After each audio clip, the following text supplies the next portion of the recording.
फरवरी का महीना शुरू हुआ और उत्तर प्रदेश में सबसे बड़ा एनकाउंटर हो गया है। 1 लाख का इनामी बनारसी यादव पुलिस एनकाउंटर में मारा गया। यूपी में जो गोली चलाएगा, जो खून बहाएगा, उसके साथ क्या होगा, इसका उदाहरण बनारसी यादव है।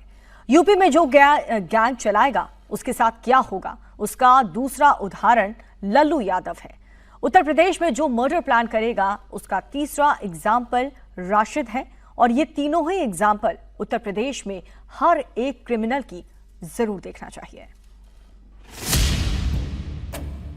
पहली गोली बनारसी यादव ने 21 अगस्त को चलाई थी।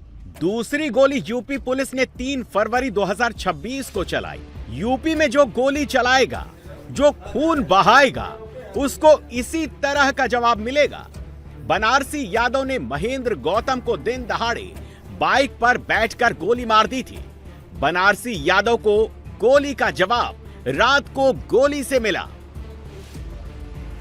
चाहे गोली 2 महीने पहले चली हो या फिर 6 महीने पहले, अगर यूपी में कोई दबंग बनेगा, सड़क पर खून बहाएगा, तो अंजाम इसी बनारसी यादव जैसा होगा।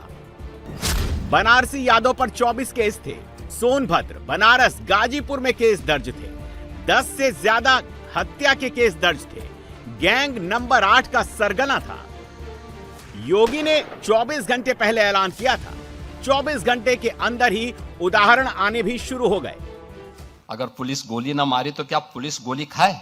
अगर उस अपराधी को गोली चलाने की स्वतंत्रता है तो पुलिस के पास भी हमने इसलिए पिस्तौल दी है कि वह भी उसके सामने उसका मुकाबला करे।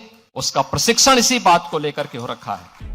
बनारसी यादव में कुछ लोग नाम, जाति, धर्म ढूंढ सकते हैं, इसीलिए सबसे पहले बनारसी यादव की क्राइम हिस्ट्री देख लीजिए।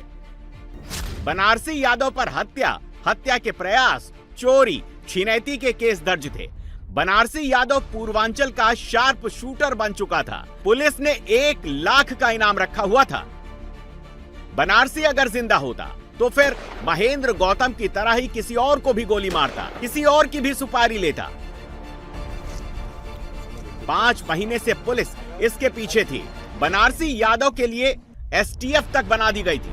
बनारसी यादव 5 महीने से इसलिए ट्रेस नहीं हो पा रहा था क्योंकि वो टेक्नोलॉजी से पूरी तरह से दूर था। बनारसी अपने पास मोबाइल तक नहीं रखता था, जिससे कि उसकी लोकेशन ट्रेस ना हो, उसकी बातें टेप ना हो।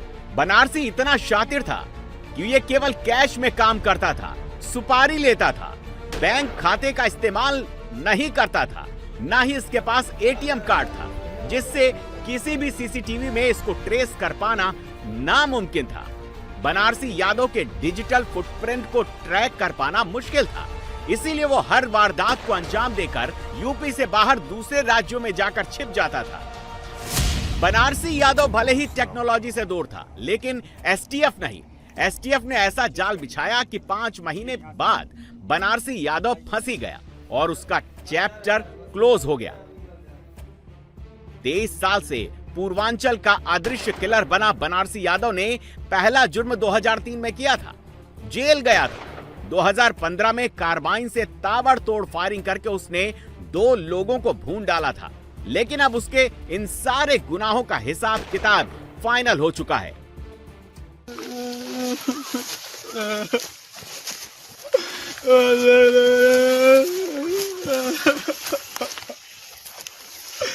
पुलिस के कंधे पर एक पैर से लंगड़ा राशिद है। वो अब रो रहा है क्योंकि उसका भी हाफ एनकाउंटर हुआ है। राशिद ने अपने 2 साथी शमीम और जीशान के साथ मिलकर शराब के नशे में विनोद को छत से फेंक दिया था। विनोद की मौत हो गई। जब पुलिस ने राशिद का एनकाउंटर किया तो उसके साथ शमीम भी था, जो मौके से बाइक छोड़कर फरार हो गया।